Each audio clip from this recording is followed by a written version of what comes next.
मार्गं सत्यं जीवन येषु, प्रियतम येषु, अनुपम येषु। मार्गं सत्यं जीवन येषु, प्रियतम येषु, अनुपम येषु। सबको जय यीशु की। प्यारे भाइयों बहनों, आज की रोटी कार्यक्रम के माध्यम से ईश्वर का जीवंत वचनों को सुनने के लिए मैं आप सभी लोगों का हार्दिक स्वागत करता हूं। आज के दिन में प्रभु हमें सचेत करता है दिखावे से, बाहरी आडंबर से, खोखलेपन से, खालीपन से, जबकि हकीकत में कुछ भी नहीं है। उसके बावजूद बाहरी ढिंढोरा पिटवाने से प्रभु हमें सतर्क करता है। ऐसी धार्मिकता किसी के लिए भी कभी फायदेमंद के नहीं है, ना ही प्रभु को पसंद है, ना ही लोगों को पसंद है। ऐसी धार्मिकता से हम सभी बचे रहें। इसलिए प्रभु हमें आज के सुसमाचार के द्वारा इस बात को बताता है, जो सच्चाई पर आधारित है, जो हकीकत है, जो दिल से जुड़ी हुई है, वही धार्मिकता प्रभु को पसंद है और वही धार्मिकता से हम सभी प्रभु की आशीषों को प्राप्त कर सकते हैं। आइए हम आज के वचनों को सुने। संत मती के द्वारा रचित सुसमाचार अध्याय 23 पद संख्या 1 से 12 तक। उस समय ईसा ने जन समूह तथा अपने शिष्यों से कहा, शास्त्री और फरीसी मूसा की गद्दी पर बैठे हैं, इसलिए वे तुम लोगों से जो कुछ कहें वे करते और मानते रहो, परंतु उनके कर्मों का अनुसरण ना करो, क्योंकि वे कहते तो हैं पर करते नहीं। वे बहुत से भारी बोझ बांधकर लोगों के कंधों पर लाद देते हैं, परंतु स्वयं उसे उंगली से भी नहीं उठाना चाहते। वे हर काम लोगों का ध्यान आकर्षित करने के लिए ही करते हैं। वे अपने ताबीज चौड़े और अपने कपड़ों के धब्बे लंबे कर देते हैं। भोजों में प्रमुख स्थानों पर और सभागृह में प्रथम आसनों पर विराजमान होना, बाजारों में प्रणाम प्रणाम सुनना और जनता द्वारा गुरुवर कहलाना, यह सब उन्हें बहुत पसंद है। तुम लोग गुरुवर कहलाना स्वीकार ना करो, क्योंकि तुम्हारा एक ही गुरु है, अर्थात और तुम सबके सब भाई हो। पृथ्वी पर किसी को अपना पिता ना कहो, क्योंकि तुम्हारा एक ही पिता है जो स्वर्ग में है। आचार्य कहलाना भी स्वीकार ना करो, क्योंकि तुम्हारा एक ही आचार्य है, अर्थात मसीह। जो तुम लोगों में से सबसे बड़ा है वह तुम्हारा सेवक बने।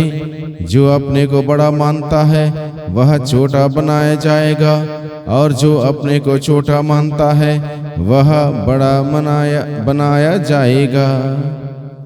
प्रभु का सुसमाचार। प्रभु का वचन कहता है, जो बड़ा मानता है वो छोटा बनाया जाएगा, और छोटा मानता है अपने आप को बड़ा बनाया जाएगा।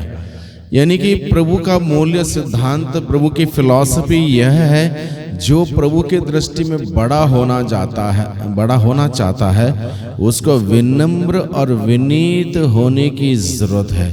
जो ईश्वर के सामने, एक दूसरे के सामने विनम्र विनीत होता है, झुक जाता, छोटा बनता है, उसी व्यक्ति को प्रभु बड़ा बनाता है। प्रभु स्वयं अपने जीवन के उदाहरण के द्वारा हम सबों को सिखाता, वो ईश्वर थे, ईश्वर की बराबरी कर सकते थे, फिर भी उन्होंने दास का रूप धारण किया। दास का रूप धारण करते हुए इस धरती पर मनुष्य बन के इस धरती पर आए। उन्होंने किसी प्रकार का घमंड या अपना पद या अहंकार नहीं दिखाया, नहीं जताया, वो दीनहीन बने रहे। इसलिए दीनहीन बने हुए प्रभु यीशु का अनुसरण करने के लिए मुझे और आपको दीनहीन बने रहने की आवश्यकता है, जरूरत है। इसलिए प्रभु आज के सुसमाचार के द्वारा हम सबों को सचेत करता है, सावधान रहने के लिए बताता है। शास्त्री, फरीसी या अन्य लोग जो दिखावे का आचरण करते थे, दिखावा का धर्म का आचरण करते थे, उन सभी तत्वों से, बातों से, आदतों से बचे रहने के लिए प्रभु हमें आज के सुसमाचार के द्वारा बताते हैं।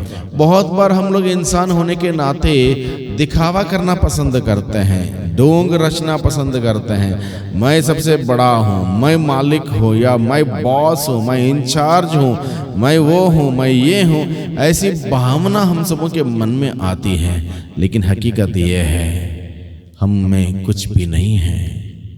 जब तक प्रभु का अनुग्रह, प्रभु का प्यार, प्रभु का आशीष भरा हाथ, प्रभु की दया की दृष्टि हम पर ना रहे, हम कुछ भी नहीं है, कुछ भी नहीं कर सकते हैं। इसलिए इस हकीकत को हम लोग जान लें, हम अपने आप में कुछ भी नहीं। जब प्रभु हमारे जीवन में नहीं है, प्रभु का आशीष भरा हाथ हमारे जीवन में नहीं है, प्रभु की दया हम पर नहीं है, प्रभु का अनुग्रह नहीं है, प्रभु का प्यार नहीं है, हम अपने आप में ना ही कुछ है ना ही कुछ कर सकते हैं। इसलिए प्रभु हमें निमंत्रण देता है इस बात को स्वीकार करने के लिए कि हम सबके सब प्रभु के सामने उनके हाथों से बनाई हुई एक मामूली सृष्टि है। यह प्रभु ने हम सबों को अलग अलग प्रकार की खूबियां, शक्ति, सामर्थ्य दिया है, वो अलग बात है।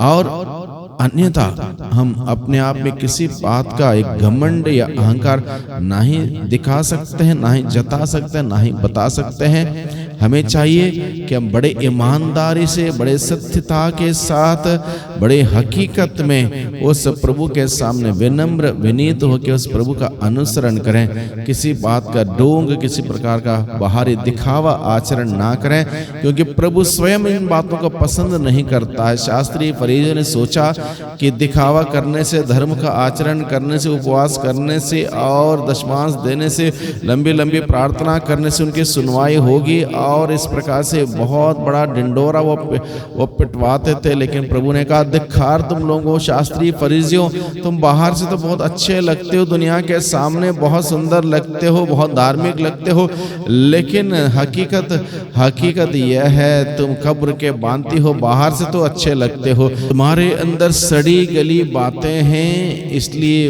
प्रभु शास्त्री फरीसियों से कहता है, धिक्कार तुम लोगों शास्त्री फरीसियों। यानी कि प्रभु ने सरासर खंडन किया जो दिखावा करता है, आडंबर करता है, बाहरी एक आध्यात्मिकता का एक ढिंढोरा पिटवाता है।